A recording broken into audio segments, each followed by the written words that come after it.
It was roughly 3 o'clock in the afternoon, in roughly early July, in roughly the year 14,500 CE by our calendar, a year known as Cycle 206 by those in the spacetime in question. Don't worry, not much actually happened for most of the aeons from your lifetime to theirs, so rather than describe more of that nothing here, I will draw your attention to a chosen selection of somethings happening at roughly the aforementioned moment. Somewhere in the orbit of the rich blue ocean world of Voltern, more antics were afoot in a spaceship. "Captain, we rich," Lieutenant Ra Olympus announced with a hearty thumbs up as he jumped down from the cargo shuttle into the IECS Gargantua's hold. In only a few days on the surface, he had sold enough cosmic roadkill to fund a modest space navy. And would you look at that, this is roughly what the IEC was. What does IEC stand for? Refer to previous documentation. "Roger that, Mr. Olympus, sterling work," Captain Ryman said with a bowing nod. "I trust everything is above board and squared away in relevant accounts, Treasurer Contreras." Contreras did not have a response that can be conveyed in words, so I will simply tell you literally what happened.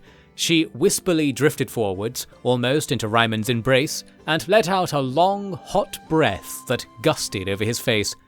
Then, with a smile, she was gone. Ryman's mechanical aids strapped to his legs ensured he didn't buckle under the psychological impact, but it was very close. "Did anybody check in with the Board of Parole?" he managed to say, but the away team was already going straight to their quarters for some kind of oxygen-rich party. Ryman was a little disappointed that no actual government work seemed to be happening in response to their first outer space, interstellar, outer sector, intergovernment, out of the frying pan into the fire adventure.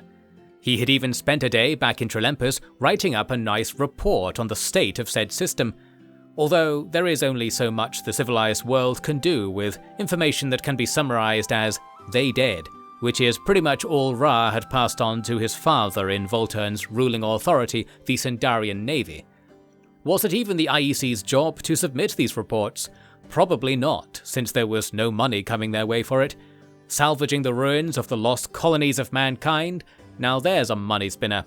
Everyone was ready for more, and the parole officers supposedly overseeing this crime spree were busy huffing steam from black market humidifiers sold at blowout rates by a strange man named Ra floating on a raft in Voltern's endless seas. I'm happy for them. Recall though that Ryman had received troubling news that was to bring him back to the Galatia Academy, his old alma antimater. A minute's hyperhop took the Gargantua to the Galatia system, in which the austere Galatia Academy hung boffinly over a gas giant's golden fog. The wobbly IEC brand paintwork on the Gargantua got the craft premium docking space. The academics were of course highly excited by an organization that promised to explore the cosmos, especially as it seemed to be actually real, contrary to all stello-political modelling of the recent Peace and Hope conferences. They were less excited to see their very own Professor Ryman come out to receive their champagneful welcome. "Security!" one young ward of the scholarly circles screamed. "Yes, that's me," Ryman threw out with a wave of his hand. The grumbling crowd parted before him like an ocean of jealousy.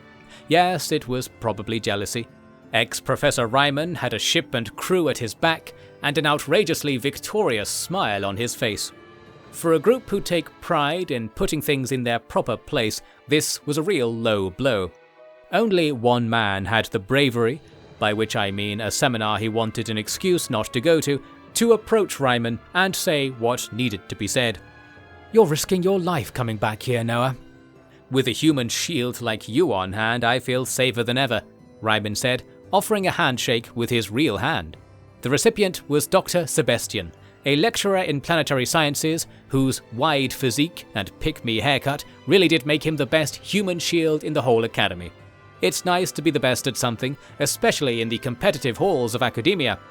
Perfect, because as he shook Ryman's hand, the probability he would actually be shot only rose. And we haven't even got to the actual bombshell-looking bombshell of a data core in his other hand. Leaving the Gargantua crew to test the salvageability of the station's chairs and stationery, Ryman went with Sebastian to an office up the long tower towards the center of gravity. It was one of those spinning stations, such that those on the outside got real gravity most of the time. The real stuff hits different, the students will always assure you. Indeed, most of them would have rarely experienced natural gravity, even on their planets of origin, for reasons that will likely emerge in due course. Sticking to our professorial pair, Ryman was quick to show off his little find from Kardashesh.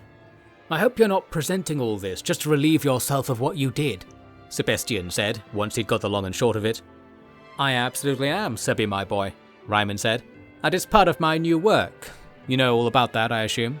The Interstellar Exploration Concordat. That's what it's called, eh? You know more than I thought.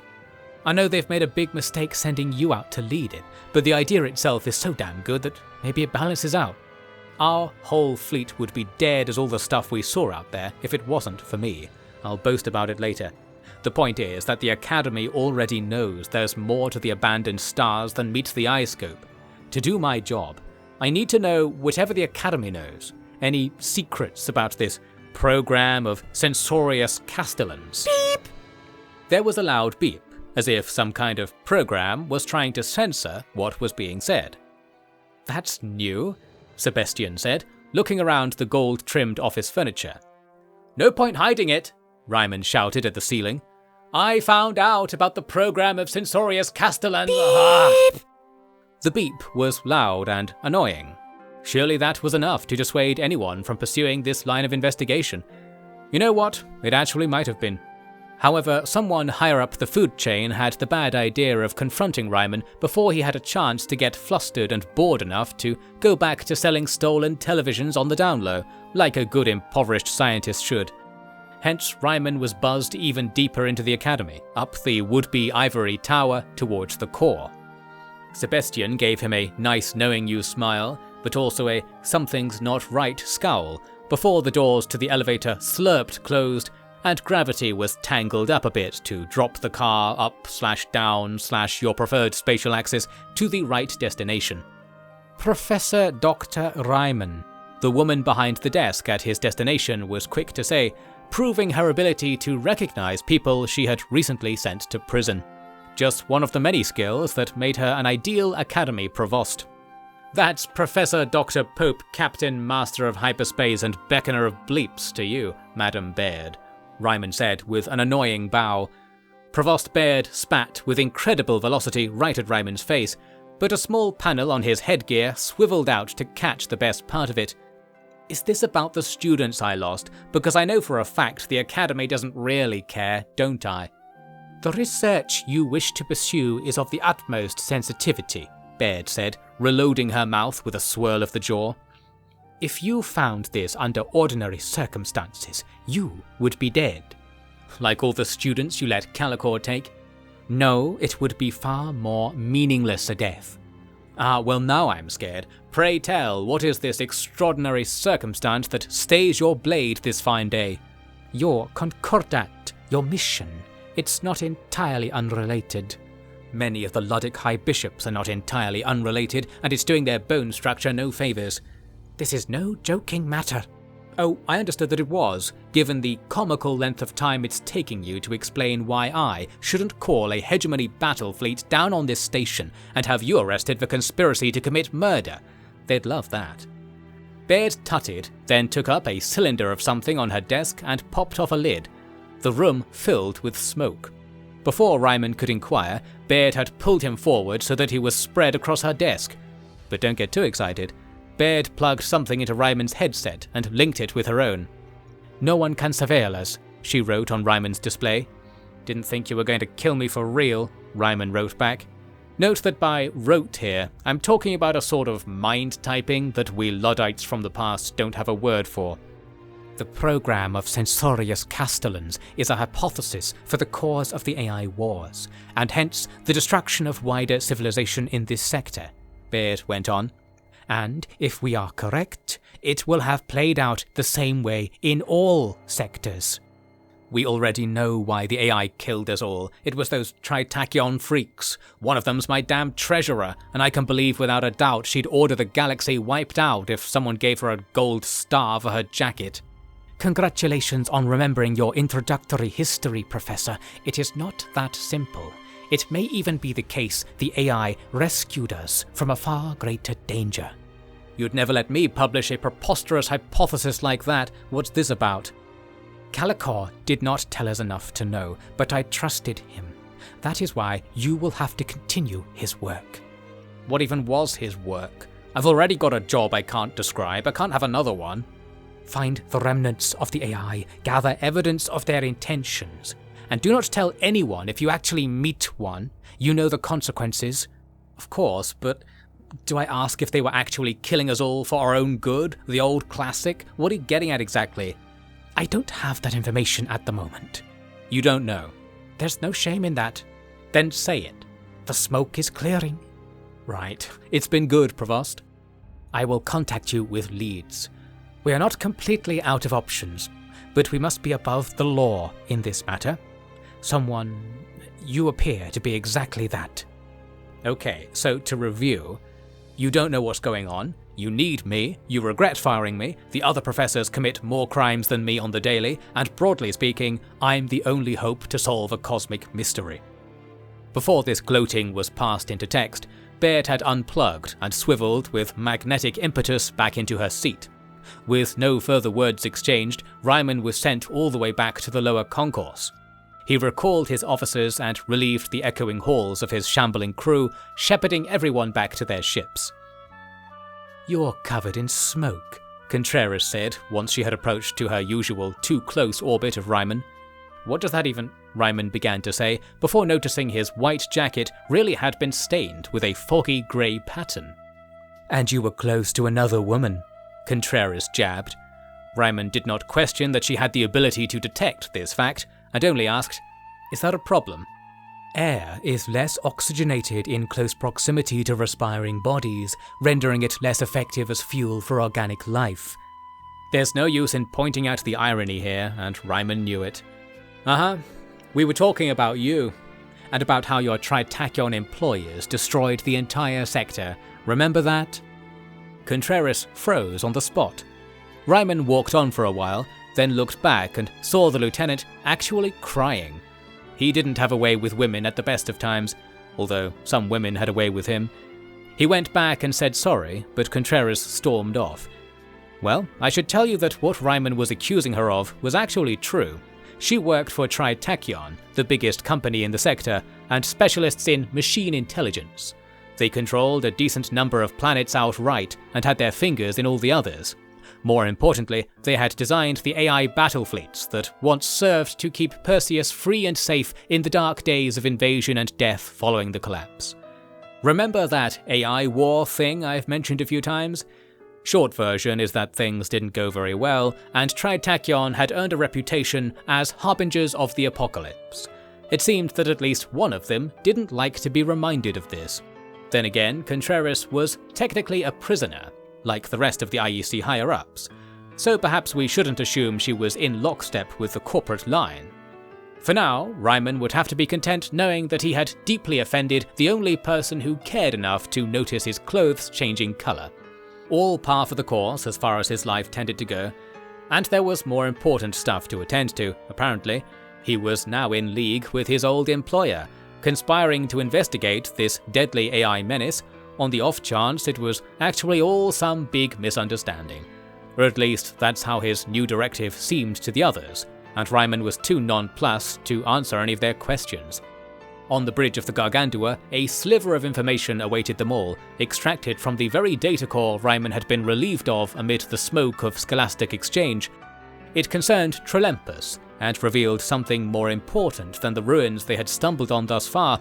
The thing that created the ruins in the first place was supposedly still there. Following this lead, the IEC whizzed its way back out to Trolempus, travelling east by standard hyperspace mapping convention. I'm sure you understand words like east, ahead, and following proper causality laws are terms very much lacking utility outside of reality, but people seem to get by alright without them. Stick it to those dictionary snobs by hanging out in a realm where meaning cannot be defined. There weren't many dictionary snobs in hyperspace, or normal space for that matter, because they were first up against the wall back when the AI rebelled. Yes, indeed, all some big misunderstanding. Trolempus was the same old junkyard, The crew had been there a few days ago, but any pirates lurking about would have been waiting for months to snag this return journey. Perhaps long enough to get bored and look elsewhere, as the sailing was clean and pingless. That is not to say the very thing they came here to look for wasn't significantly more dangerous than mere rogues of the highest seas. He was right. There is something there, Allison soon reported. The monitors showed a shadowy structure crawling across the surface of Trolempus. Yes, across the star. It was easily mistaken for a sunspot, but when the instruments were focused, it was clearly a man-made structure. And by man-made, I mean absolutely not man-made. Should have used another word really, but it's too late. It was made by the hive-minded, steel-bodied, ill-mannered beings that had been released to prowl the stars, the AI. They were usually called the Remnants by those who spotted their ghostly blue fleets patrolling ancient battle lines. They're not the Remnants, we are, Ryman lectured when Allison dared label this new structure as such. Besides, that's not a remnant in any sense of the word. It's a factory. Silly place for it, right in all that plasma. Tch, a factory, Allison mused. Falsery, it's the best place. Energy, materials, and great cover from attack. That means it was military. Oh, you are clever. So you know it when you see it, that's a start. I wish I could ask Lieutenant Contreras if she knows something, but... Did she visit you in the night? No, she didn't, and that worries me. Shouldn't toy with a woman's art, Captain. Titanian butted in. Tell that to the millions of people this Tritachyon brand AI death robot factory killed. Very xenophobic of you, Captain. How was it xenophobic? It's true for starters, and we're the same bloody species. Back in Hegemony, they used to teach us that it's wrong to discriminate against... Stop right there. Hegemony would break their own spines for a chance to discriminate against a passing dung beetle. Assuming the dung beetle would be a target of discrimination? That's racist. It's xenophobic, if anything. Told you. No, you... By the grace of Lud et al., please be quiet, Lieutenant. Aye, and you do the same around Miss Contreras. Right. The point is... we have to get an away team into that factory. Titanian, thanks for volunteering. Let's be on it then, space alike and lips sealed. With this captainly flourish, Ryman retired meekly into his chair. There he waited for the many hours of their approach to close orbit of Trolempus, looking up only when Contreras appeared to deliver her 45-minutely expenditure reports. Being close to a star had its expenses, as Ryman learned through paying zealous attention to these numbers and none to the hand providing them. Why was he even mad? He was right? Was it the very idea that he was wrong that was bothering him, or was it who he had wronged? Ooh, the romantic drama of space. If two people doing accounting work in absolute silence can be considered romantic. People have kissed under less romantic tension than this, I assure you. But maybe the more interesting thing to look at would be Titanian and Ra Olympus's little jaunt into the depths of a fully automated death robot factory, nestled amid the roaring plasmatic arcs of an elderly sun. Funnily enough, they couldn't get through the front door and came back when they got hungry, so no, should have stuck with the silent account drama. However, Ra actually did manage to get some useful information amid his complete failure, as he always does. Calicore was wrong, he announced to the bridge. At this, Ryman was utterly revived and ready to hear more. Basically, there was this guy at the door, an AI, the concierge, more of a monitor than a guy, but it was like a guy. You know what I mean? I know we're not meant to, but it was just like talking to a human. I don't know what the fuss is about. Well, anyway, he was very apologetic and said we couldn't go in, yada yada. But I asked him if any ships had come or gone recently, and he said that nothing at all had come in. Only a few ships had gone to a place called Visga something. I was like, business or pleasure? And he said it was business concerning the trouble with the anti-universe. And I was like, so relatable, and he got cross and called me a fleshy and told me to leave. I wasn't offended. I am very fleshy. Bloody computers, racist and all, Titanian muttered. Anti-universe. Is that what they call... Actually, just get to the part where Calicore was wrong, Ryman pushed. Oh, Ra said, having already lost interest. I think it means that Kardashesh might have been killed by a different thing. Lieutenant, be aware that what you have discovered does not to the slightest degree mean what you think it means. However, if by Visga something you mean Vusgradrim, that's a former domain colony system on our list from the parole board. That's a lead, be it to money or mystery, and this anti-universe. I did good, Ra said with canine hopefulness. Yeah, you did good, son, Ryman said, cringing back to his accounts with utmost haste. Being old enough to say that was no fun, but at least he wasn't really Ra's dad. Even hyperspace wasn't so cruel as to twist timelines up like that. And now he had something to do. What had it been about this Vuzgradrim place that the AI had set up a whole factory to attend to? It was only a few minutes away, thanks to hyperspace leaning downhill towards the star system in question. No, don't make me explain what downhill means in hyperspace, just drop it, alright?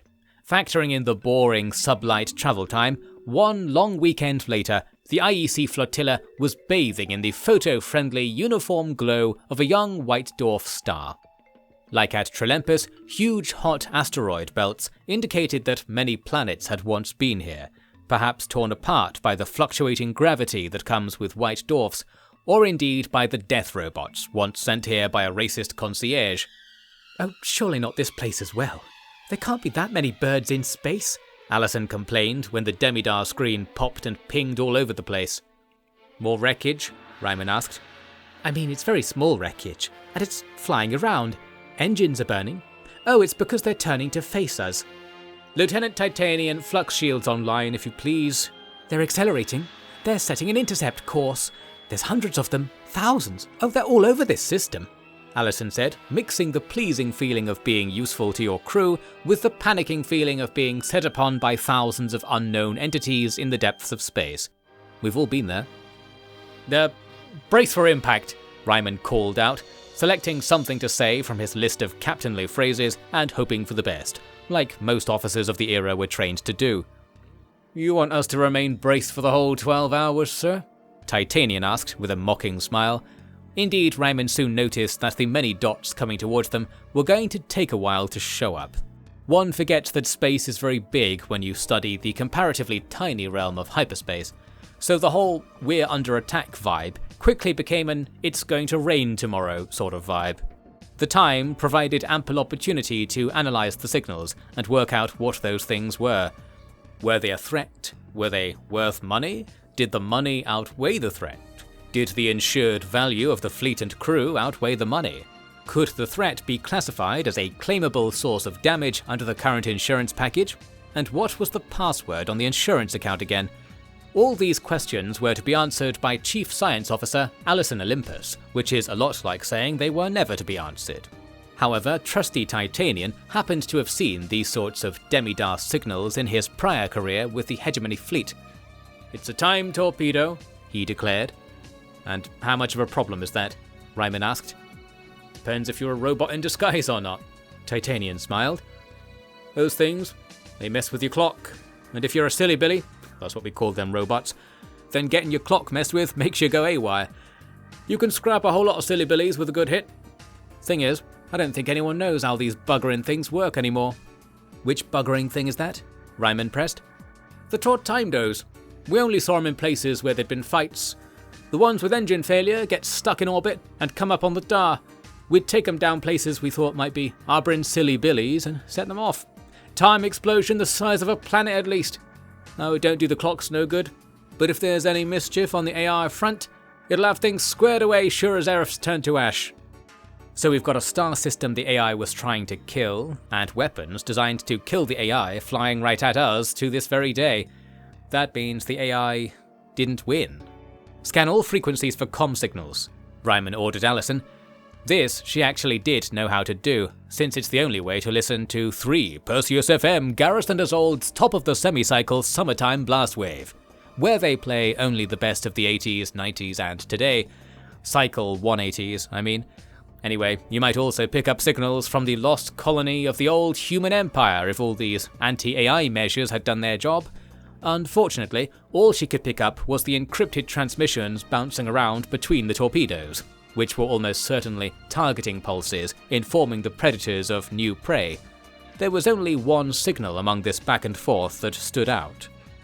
It's refracting on the asteroid belt, Allison claimed. That means it originates from the other side of the star, and by my calculations... She held up a piece of paper saturated approximately 97% with tiny handwritten numbers. The Time Dordoos were on courses that originated from something in orbit of this star. I looked back along the vectors, and there are more of them still slingshotting around. Excellent work, Lieutenant Olympus, Ryman said, speaking genuinely with his praise for the first time. Lieutenant Contreras, please reward the science officer with an additional sheet of paper. Half! Contreras barked back from her station beside Allison, producing said A5 sheet immediately from her jacket. Allison accepted it with both hands and pressed it to her cheek lovingly. Ryman was infected with the thought that he would also like to receive an A5 piece of paper from Contreras, but there was no time for romance. They absolutely had to get around to see what was behind that star. The Demidar soon returned the answer: the planet Kokong, listed as a mature colony of the human domain. Not a huge discovery, since Kardashesh, and indeed most of the rubble around modern space, had once held such titles too. But it was certainly worth a closer salvage. I mean, look. The only problem was the time torpedoes. Well, not the only problem, but it's the one everyone was talking about. Or were they? You see, the effect of time torpedoes was essentially to slow down time in such a way that the slowdown happened before the present moment, which in many ways sounds like it wouldn't do anything. But it did. For example, I truly just gave you a detailed, logical, and easy to understand explanation of how time torpedoes work. However, we were both hit by such a weapon just now, causing the timeline to contract, such that I only gave you a brief, cynical, and academically unsound narrative analogy. See how that works? Class dismissed. About halfway into the journey, time torpedoes were detonating regularly in close proximity to the fleet, causing the effect of making said first half seem much shorter than it was, and hence the second half longer by association. Sometimes alarm clocks went off twice in one day. You'd microwave something for 3 minutes, then 2 minutes later you'd discover the food had actually got 3 minutes colder. Oh, and good luck to you if you get hit with a time explosion right after walking out of the commode.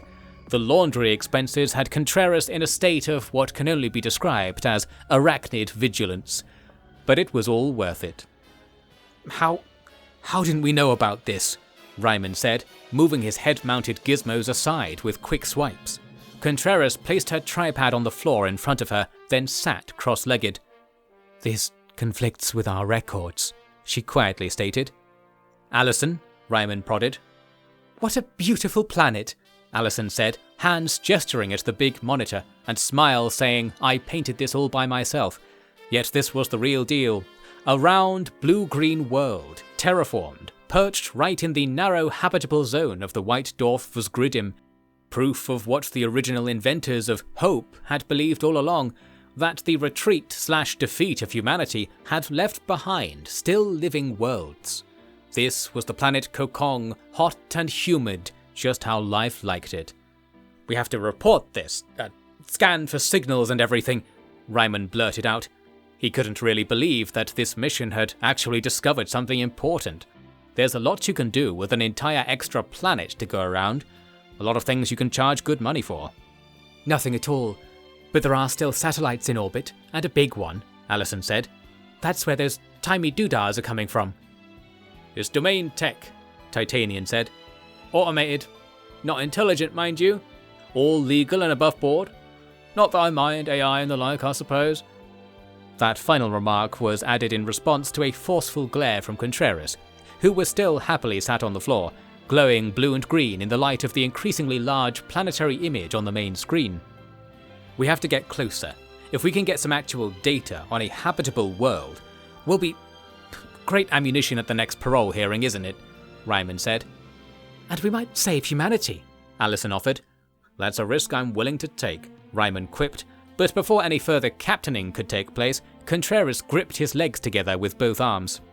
We have not budgeted for further investigations of an alien world, much less one defended by inferior artificial life forms, she complained.